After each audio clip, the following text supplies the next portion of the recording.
എൻ്റെ കയ്യിൽ കുറച്ച് മുന്തിരി കിട്ടിയപ്പോൾ ഞാൻ വിചാരിച്ചതൊന്ന് ഉപ്പിലിട്ട് നോക്കാമെന്ന്.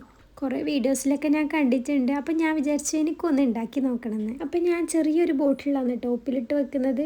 അപ്പോൾ ആദ്യം തന്നെ ഒരു പാത്രത്തിൽ ആ ബോട്ടിൽ പിടിക്കുന്ന അത്ര വെള്ളം ഞാൻ ഒഴിച്ചു കൊടുക്കുന്നുണ്ട്. ഇനി ആവശ്യത്തിനുള്ള ഉപ്പും കൂടി ഇട്ടിട്ട് വെള്ളം ഒന്ന് തിളപ്പിച്ചെടുക്കുന്നുണ്ട്.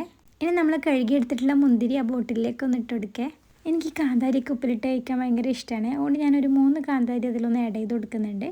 നല്ല എരിവുള്ളൊരു പച്ചമുളകാണ്, അതൊന്ന് കട്ട് ചെയ്ത് ചേർത്ത് കൊടുക്കുന്നുണ്ട്. ഇനി നമ്മൾ നേരത്തെ തിളപ്പിച്ച് വെച്ചിട്ടുള്ള വെള്ളം ഇളം ചൂടോടുകൂടി നമുക്ക് ആ ബോട്ടിലേക്ക് ഒന്ന് ഒഴിച്ചു കൊടുക്കുക. ഒരു 3/4 ഭാഗത്തോളം മാത്രമേ ഒഴിച്ചിട്ടുള്ളൂ. പിന്നെ ബാക്കി കുറച്ച് വിനാഗിരിയും കൂടി ഒഴിച്ചു കൊടുക്കുക.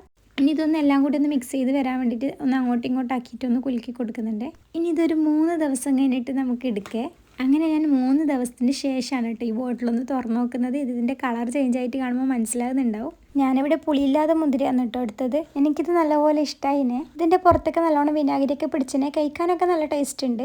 നമ്മൾ കടിക്കുമ്പോൾ അതിൻ്റെ ഉള്ളിൽ ഒരു വിനാഗിരിൻ്റെ ടേസ്റ്റ് കിട്ടുന്നില്ല. എനിക്ക് തോന്നുന്നു മുന്തിരി 2ആക്കി കട്ട് ചെയ്തിട്ടാൽ കുറച്ചും കൂടി ടേസ്റ്റ് ഉണ്ടാവും. അപ്പോൾ വീട്ടിൽ മുന്തിരിയൊക്കെ ഉണ്ടെങ്കിൽ ഒന്ന് ട്രൈ ചെയ്ത് നോക്കിക്കോ. ഒരുപാടൊന്നും എടുക്കണ്ട, ഇതുപോലെ കുറച്ച് വെച്ചിട്ടൊന്ന് ട്രൈ ചെയ്ത് നോക്കിക്കോ. അപ്പം ശരി എന്നാൽ ബൈ.